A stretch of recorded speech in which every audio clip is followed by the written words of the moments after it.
Businesses big and small benefit from Utah's friendly regulatory environment. We all experience both life and business elevated in Utah. Joining us today to discuss Utah's unique business environment is Ben Hart, Deputy Director of the Governor's Office of Economic Opportunity. Ben, thank you very much for being with us. It is my pleasure. Thank you for having me today. Indeed.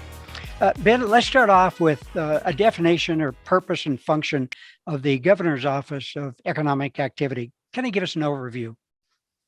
Absolutely. So we were just formerly known as the Governor's Office of Economic Development, which is a very standard phrase in terms of economic development and economic organizations around the country. It really is meant to connotate an organization designed to help spur economic growth. And so with a very subtle change, we are now the Governor's Office of Economic Opportunity, meaning that we're not just about spurring growth, but also about creating opportunity, not just for businesses, but also people across the state. And so our office works with businesses, large and small, to help them grow and expand and create meaningful opportunities for all of Utah's citizens.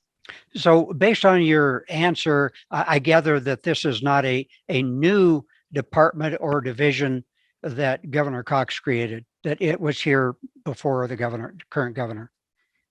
Well, economic development has kind of always had a role in state government, at least I think going back to the 80s and probably even before that. It's been in different iterations, different forms or capacities. Sure. And so what Governor Cox now has done is he's created this new office specifically with this new charge. And so we are a little bit of a recycle of previous iterations and previous ideas, but we're brand new in the sense that we're here to meet the needs of 2021. Great. Let me ask you, how's your office funded? We are funded entirely from the state coffers. So the state legislature, we have to go back every year, convince them that we're worthwhile and make sure that they want to continue to fund us. But we are funded from state revenues. So, and how big is your current department in terms of staffing? So right now we're between 80 and 90 employees or so. It kind of fluctuates day to day, but we handle everything from tourism promotion all the way through to small business technical support, grant procurement, a lot of different activities. But right now we're about 80 to 90 employees. Mm-hmm. Ben, I read your office vision, and I'd like to quote it. It says, "To create the world's best economy and quality of life." That's a big task. How do you go about achieving that goal? Well, thank you. We appreciate the sympathy. It is a very, very big task. And, we're competing not only domestically now here in the United States, but we compete worldwide. And so we try and bring businesses to the state. We focus specifically on those businesses that help to pull the rest of the economy. So businesses that act as the economic engine, like tech or aerospace and defense, life sciences, and by helping businesses in those industries grow, we hope that has a positive downstream effect, meaning that those people who come in are able to take jobs that they want to buy houses, they need to buy gas, they need to purchase groceries, whatever it may be. But quality of life is very, very important. And I think that's one of the subtle portions of our scope that we're really pivoting more and more to. It's not just about unbridled growth and just, growth for growth's sake, but it really is more targeted growth that doesn't destroy that quality of life that we really enjoy here in the state of Utah. Yeah. And so we have a very big scope, but hopefully we're accomplishing that. It sounds like much of your work is based on the concept of economic development. Is that a fair statement? Yes, no, very fair. So your objective essentially is to bring new industry to the state. That's sort of the bottom line. Is that correct? Yes, I would add one nuance to that in the sense that it may not always be about bringing industry to the state, but also growing industry that's already here. So we have great things happening in partnership with the University of Utah and others. So how do we grow new, nascent technologies into, worldwide industries? So. Sure. How does that process work? How do you go about selling Utah? It seems like a huge task. Well, it is fortunately, it's much easier than what I think people would think.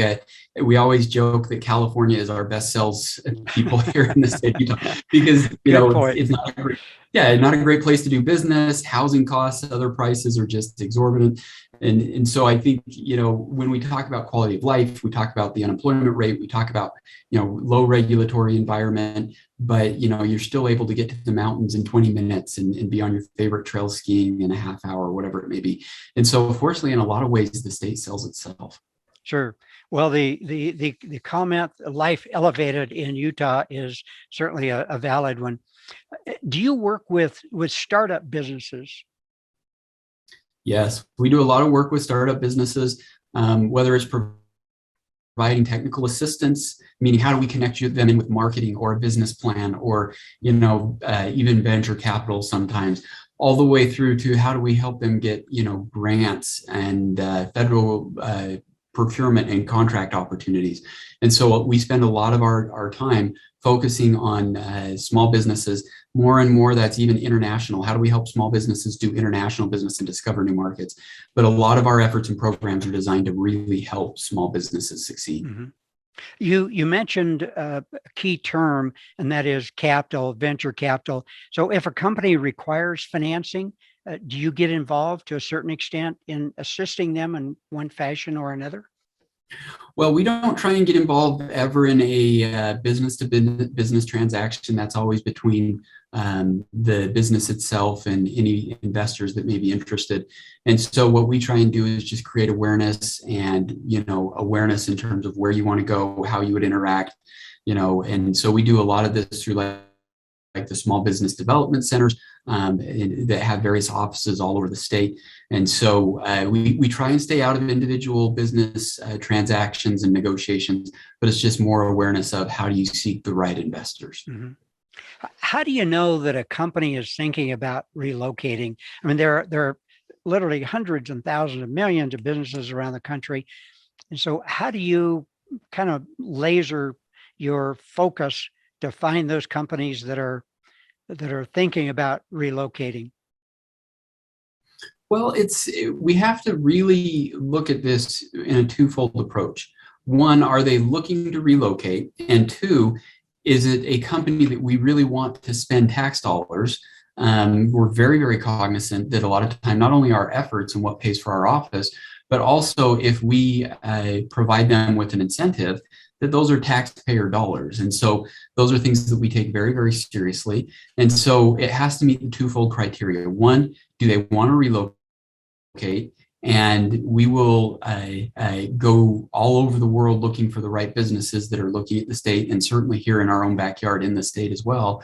But two, is it worth a public subsidy? Is it worth a public incentive to have them expand in our state? And so we use a number of different criteria. So it's not just about who wants to relocate here, but do they meet what we're looking for in terms of a return on investment from the state as well? And so we do 20 to 30 incentive deals every year to help businesses expand, but we really want to make sure that they're the right businesses in terms of creating economic prosperity for citizens. Sure. Once you've done some due diligence and you think that you have a serious target, then specifically, what do? Do you call them up and introduce yourself and say, come to Utah, or do you go see them, or specifically, what are some of the steps? 20 years ago, we probably had to do more of that. Now it's more, we have people knocking / breaking down our doors trying to get into the state. Oh yeah, in terms of exodus from some of the higher, more difficult places to do business across the country, but also even across the world. We've got more attention from international businesses now as well. And so we still do go out and we'll still work with businesses both in the state and around the world. And sometimes it is just picking up the phone. As an example, we were in Milan, Italy last week at a life sciences show. And so we went through the list of attendees that was there. And in some cases, it was just cold calling the ones that we knew might be interested in the state, but we also knew would be a really good fit here in the state. And we had a really good response. And so we find that if we do our homework, We find the right businesses, the right places to be. We also want to be in places where there's a lot of those potential businesses. So we look for those type of situations instead of just saying, we're going to go all the way around the world just to meet with one or two businesses. We really want to make sure they're the right businesses, and there's a list of 50 businesses that we can target as opposed to a list of just 5, for example. Can you tell us how many businesses you had the opportunity to introduce yourself to in Milan? Yeah, so what we did, we total, I think there were 400 exhibitors that were there. We narrowed that list down to about 50 that we think are really interested and that will be interested in us. And so then we have to reach out. The response rate that we got for this particular show was very high. So then we had to identify even further down. And so I think we got a list. It was a very, very big spread out show. So we may target, I can't remember exactly how many meetings, but like, let's say 20. I don't think we quite got 20 meetings in, but we fill up every time slot that we have. And so then we go through and we meet with those businesses. In this case, it was very interesting because almost every business we met with was very interested in expanding in the state. We don't usually have that happen, but we're in a very unique environment right now. So how do you measure your success for an effort so far away? Is there a grading system or some method of kind of defining your relative success? Yes, new high-paying jobs created for Utah citizens, and it's really that easy. And so, what we're hoping that we can do and what we can accomplish is how do we create more family-sustaining, wealth-creating opportunities for Utah citizens. And so that's our ultimate measure for all of these programs. And we think, quite frankly, if we cannot show that metric, then we're probably not worth putting any tax dollars into. Sure. So that is our end metric, is actual jobs created. I assume looking at an effort in Italy will have a long-term evaluation or a grading process. It won't happen in December or January, but it may take 6, 12, maybe even 2 to 3 years in the future. Is that a fair assumption? In most cases, yes. We may actually have some potential wins that come out, over the next few months. That's how aggressive people are looking to the United States market right now in particular industries. But yes, to your point, you're absolutely correct. Usually these are long-term plays, and it's a 2 to 3 year nurturing relationships, welcoming them to the state at some point.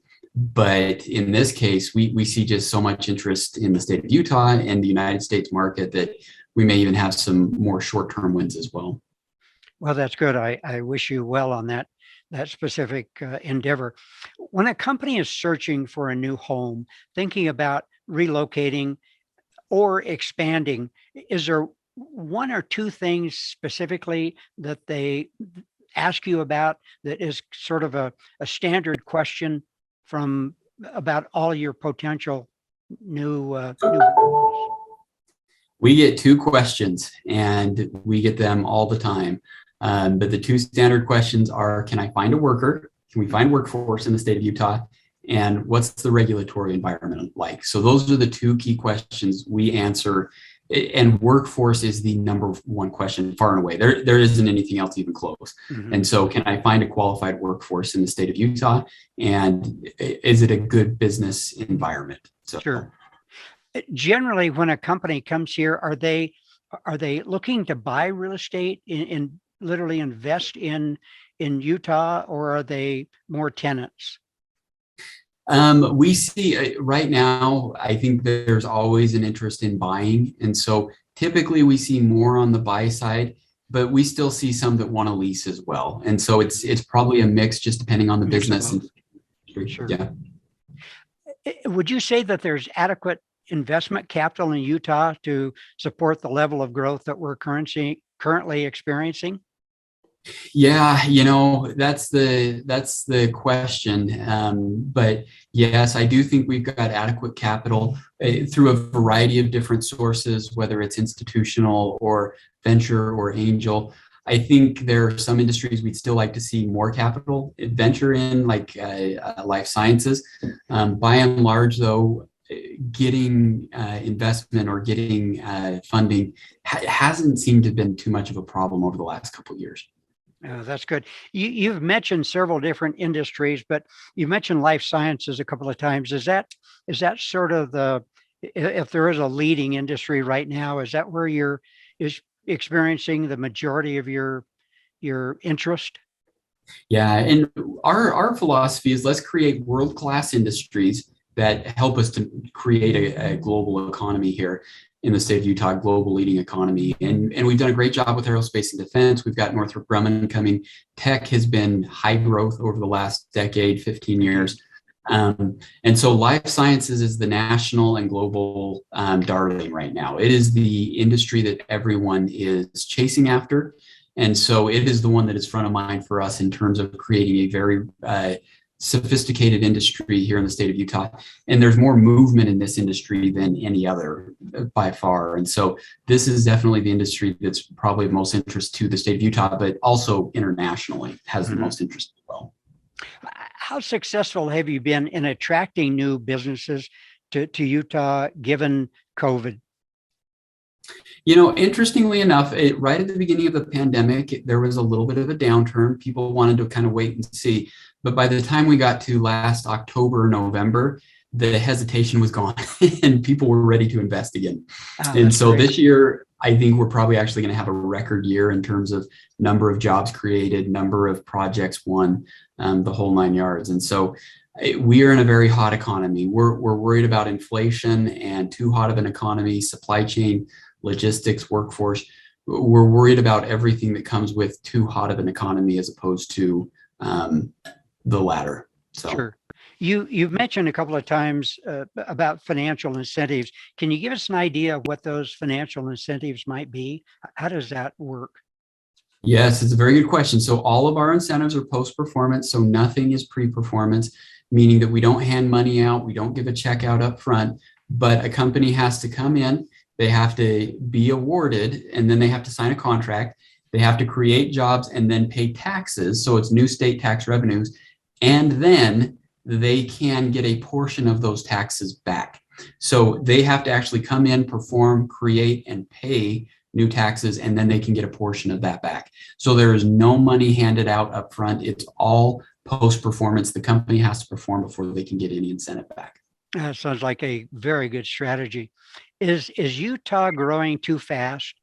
Do we have the resources to support the level of growth that we're currently experiencing? We get this question a lot, and a lot of people have said, why do we even do incentives anymore? Why are we even chasing new companies?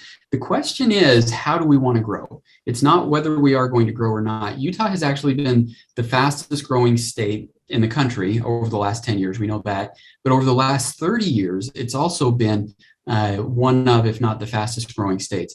But the question is, we've never had an economy as sophisticated as what we have right now. And so we had a lot of call centers, we had a lot of those types of jobs, but not jobs that were going to keep our students here in the state.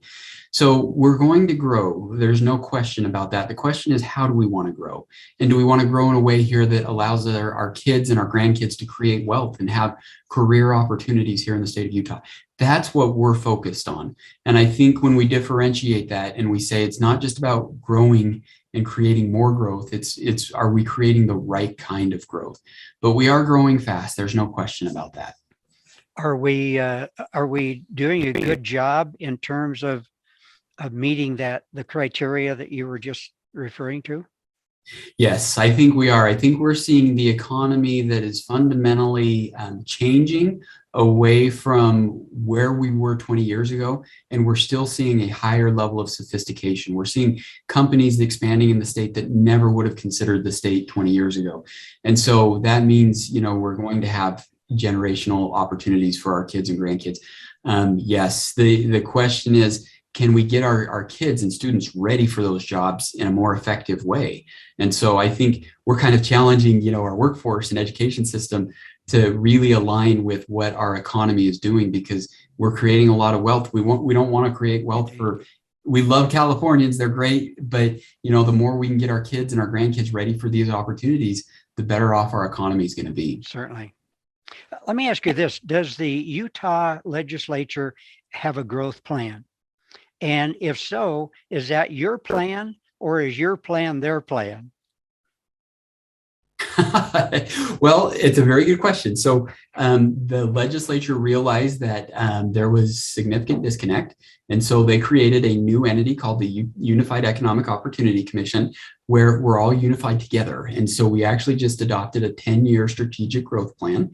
And we are now, I think, for maybe the first time in the state's history, actually aligned between the legislature and the governor's office and other entities, even local governments, in terms of what our growth strategy should be. And so I think we're all singing from the same sheet of music now, much more cohesively than what we've done before, but we still got more improvement that can be done as well. Well, nothing's ever perfect. What does that 10-year growth plan look like? If you look 10 years out, what are some of the objectives? Yes. So creating world-class industries is paramount, very important. Ties into your vision. It does. More importantly than that, even, is the coordinated growth. So as we're recruiting companies here, as we're working with the legislature or local entities, are we planning for growth in a way that really is going to help us absorb these new numbers of people? And I think the changes that we're making and that we're going to see passed even more during this upcoming legislative session, I think we're going to see more cohesion. But it's no longer just about growth, but it's about planning and making sure that we're ready for all of these new jobs and all of this new growth that we have coming. And so I think we're much more aligned, but that's part of the new economic strategy and the growth strategy, is working together to figure out and plan for growth. That was never part of the strategy before now. And so I think that's an important component. You mentioned working with other economic development divisions or departments from around the state. Are there many other economic development organizations? No, and very good question. So many of the cities and counties have an economic development professional or office. And so, and sometimes even the Association of Governments. And so it really is working with all of those people in all of those different offices across the state. And so no other statewide organizations per se, but a lot of locally facing groups. Mm-hmm. How would you measure, pick a time in the last 3 years, how would you measure your success if you were to give a ABC rating to it? Are you satisfied with the progress? Are you meeting your goals? Are you an A participant? No, I'm not. I am, in addition to my day job, I also teach a class at the University of Utah on urban economics, which is what I do all day. And so I grade papers on a weekly basis on these very topics. So no, we're not in an A status, if I'm just being candid. I think we probably got a solid B, but we're not an A. And the way I would say we get to be an A is we've got to use our land more wisely than what we have in the past. And I think that comes back to coordinated growth. But, I think there's been hesitancies around density. I think there's been hesitation around really doing meaningful transportation growth, and also having good conversations around planning and zoning. Again, coordinated efforts there. I think we've got a solid B. Now, I am going to say this in our defense. I think we're probably the best in the country. I think most states are at a C or a D, just speaking candidly. But I think we've got a very solid B, but I think there's room for improvement. I think to our governor's credit, he's willing to say, why are we a B? We need to be an A, and let's make some changes to get where we need to be. Sure, I understand. What would you say is Utah's single biggest strength? Our young population. And it's something that everybody else in the world wants. And the fact that we still have a very young population, and our greatest strength is in our education system right now. There's no question about that. And so I think the more we can do to help prepare the next generation of students and workers to do what they want to do, to make their own individual career choices, but to empower them to help change the world in positive ways, to be innovators. That's our greatest strength, but also our greatest challenge. So sure. And so I guess workforce current and future workforce? And then in terms of the single biggest weakness. I think our greatest weakness is failure to plan for future opportunity and growth. And I think we do a good job. Again, I think we do a lot better than most places around the country, but I think we rest on our laurels a little bit. And I think there's more that we can be doing to help prepare for growth. Growth should not surprise anybody. We've been the fastest growing state for a long time. So I think when we look out and we see, some growth pains that are out there, I can't help but wonder, if there isn't more that we can be doing to prepare. And I think that's the conversation we're having now. Sure. Well, there's always a cost associated with growth. We just have a couple of minutes left, Ben. Let me ask you, on average, how many companies do you work with annually?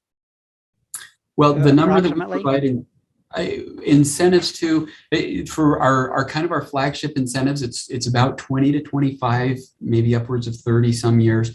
In terms of overall that our office works with, just whether it's on technical assistance or helping them, we're probably talking about several thousands of businesses every year, just to help them to expand and to grow.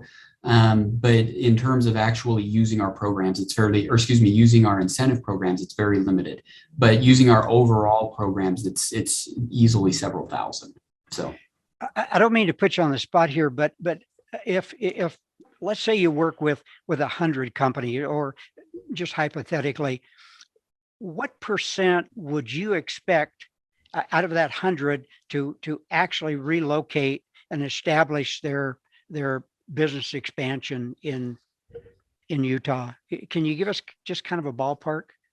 90%. I mean, 80 to 90%. Really? I think, yeah. When we have companies that are looking at the state or expanding in the state, our chances of winning projects are pretty significant. And so we look at how many people we've got in the pipeline. If for those that choose to move forward and ultimately do the project, make an investment, our win rate is pretty substantial. Do you think that currently our economic growth is going to plateau in the near future, or can you look in your crystal ball and say that we're solid growth for the next 5 years? No, so this is and we're going to hold you to that, by the way. I appreciate that. No, if I were making my own personal observation, I think we've got probably 2 years of continued growth. I think we're going to see declining growth after probably 12 to 18 months, meaning that we will still be growing, but not as quickly. 24 to 36 months, I think we're looking at some type of minor correction. I hope it's just a minor correction. The problem is how fast we grow now. And if we have some bubbles that start to develop, I think will ultimately determine what kind of correction we have in probably 2 to 3 years. This is what I hear. This is my opinion, just looking at the market, but we can't grow as fast as we are right now forever. We just can't. And so it's going to start mitigating sometime probably over the next 6 to 12 months. And then hopefully we don't have too big of a correction. But it all depends on where there are bubbles, international dynamics, supply chain issues. There's so many things out there, inflation, that can disrupt this. So indeed. Well, that's encouraging and great news. Well, that's it for today's edition of the Real Estate Edge. A special thanks to our guest, Ben Hart, Deputy Director, Governor's Office of Economic Opportunity. Ben, thank you very much for your time. My pleasure. Thank you for having me. That concludes this episode of Stringham Real Estate Edge. Today's program was brought to you by Stringham Schools, educating real estate professionals since 1989. Visit stringhamschools.com to learn more. We want to thank today's guests, and don't forget to tell us what you think in the comments section below. I'm Gary Barnes, and I'll see you on the next episode of Stringham Real Estate Edge.